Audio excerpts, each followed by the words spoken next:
കൊടകര കുഴൽപ്പണ കേസിൽ തുടരന്വേഷണ റിപ്പോർട്ട് കോടതിയിൽ സമർപ്പിച്ചു പോലീസ്. തിരൂർ സതീഷിന്റെ മൊഴിയിൽ കഴമ്പുണ്ടെന്നാണ് പോലീസ് റിപ്പോർട്ട്. ഇരിങ്ങാലക്കുട മജിസ്ട്രേറ്റ് കോടതിയിലാണ് പ്രത്യേക അന്വേഷണ സംഘം റിപ്പോർട്ട് സമർപ്പിച്ചത്. BJP ജില്ലാ കമ്മിറ്റി ഓഫീസ് മുൻ സെക്രട്ടറി തിരൂർ സതീഷ് നൽകിയ മൊഴിയുടെ കൂടി അടിസ്ഥാനത്തിലാണ് പോലീസ് ഇരിങ്ങാലക്കുട കോടതിയിൽ റിപ്പോർട്ട് സമർപ്പിച്ചത്. 9 ചാക്കുകളിലായി 6 കോടി രൂപ എത്തിയെന്നാണ് സതീഷിന്റെ മൊഴി.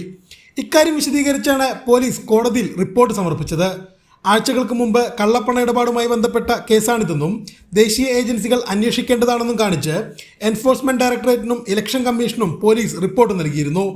അതിന്റെ തുടർച്ചയായാണ് ഇരിങ്ങാലക്കുട മജിസ്ട്രേറ്റ് കോടതിയിലും പോലീസ് റിപ്പോർട്ട് സമർപ്പിച്ചിരിക്കുന്നത്. അതേസമയം BJP നേതാക്കൾക്കെതിരെ തിരൂർ സതീഷ് സ്വകാര്യ അന്യായം ഫയൽ ചെയ്തിട്ടുണ്ട്. കോടതി തീരുമാനം എന്താണെന്ന് നോക്കാം എന്ന നിലപാടിലാണ് തിരൂർ സതീഷ്. കള്ളപ്പണം ജില്ലാ കമ്മിറ്റി ഓഫീസിൽ എത്തിച്ചുവെന്നും നേതാക്കളത് കാറിൽ കയറ്റി കൊണ്ടുപോകുന്നതിന് താൻ സാക്ഷിയാണെന്നും പറഞ്ഞ തിരൂർ സതീഷിന്റെ മൊഴിയെടുക്കാൻ പോലും തയ്യാറാവാതെയാണ് ED കഴിഞ്ഞ ദിവസം കുറ്റപത്രം സമർപ്പിച്ചത്. കൈരളി ന്യൂസ്, തൃശൂർ.